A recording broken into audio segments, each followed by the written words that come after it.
Hello everybody, this is Bahamut What Ifs. Today I'm gonna make another what if. This is what if Bill had a life of an agornaut. So basically Bill here is a little bit OP. Not he's OP but not too much. This is right. Sorry about that noise. Right now it's raining in here. Outside, not here, outside, and there are um, noises outside. I don't know what is it, but yeah, I'm not gonna do that. So yeah. Well, let us begin. Chapter 1. The Faithful Encounter. Orario was truly a wonderful place, and why would it not be? The Labyrinth city was famous for her heroes and powerful armies, and her gods and goddesses that reside in her grand walls. Notorious for being the land of opportunity, however, there was a dark side to this, as there was a dark side to everything, like Odysseus, Hobris, and Achilles. Hell, there was always an obstacle in the road of grand success, and in Aurarius' case it was jealousy. A teenage boy was currently feeling the effects of said jealousy, and yet another familia denied him, and decided to inform him of his failure in a rather physical manner. Bell Granell groaned as his ribs were booted for hopefully the last time, and Bell came to the startling realization that he was missing something. Something was missing. Where the heck was his sheath and scabbard?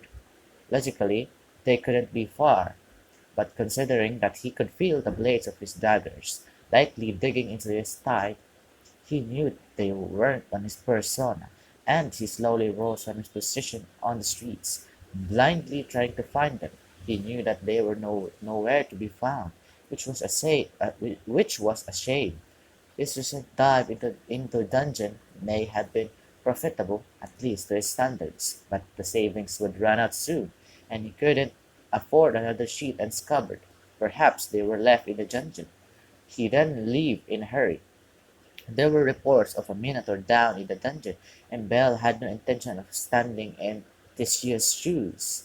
He finally held himself to his feet, the graces on his face sticking and the undoubted luxuriations on his chest hurting, but he really wanted to get his property back, and so he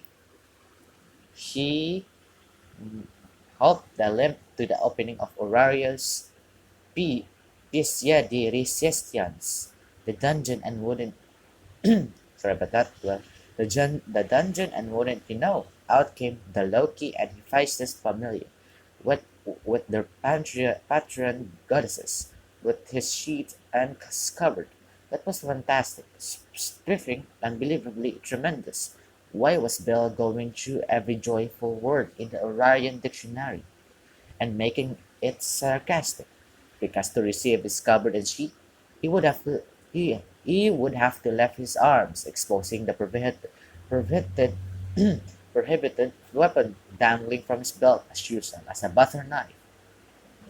Daggers were prohibited, but enchanted weapons were, with the exception of those that could be tracked back into to either the guild or gods and goddesses that got express permission from Uranus, which meant not a lot of people had one, and those who did well were very well known. Unlike himself, unfortunately, a confrontation seemed likely, and with the bruises he sustained to his ribs, it was unlikely he would be able to escape, and straight on charge, the pair of familia would be suicidal, so he had to think the entrance to the Adola Street wasn't far. If he could make it there, he was likely to make a clean break. He had one shot, however. Bell's POV. I composed myself, my sheet and scabbard. Thank you so much for bringing it back. Might I ask where you found it? I asked, extending my hands. Hold on, how did we know the scabbard is yours? Asked the drunk Loki. And what about the sheet? How do we know that they're yours? Finn then asked suspiciously. Damn the captain and his patron to the seventh pit of the underworld. I sighed and drew my daggers and put the beginner's blade that was gifted from the guild as a part of the starter pack into the navy blue sheath. I then put the prohibited blade, Marvro Corneli, And this means black rabbit in Greek. In the black scabbard, he knew that my grandfather could gain such a powerful weapon that he was generous enough to give me it. However, I can't help but think of what would happen if we had it on that hunting mall. Somewhere in the world, a lightning bolt struck a church bell.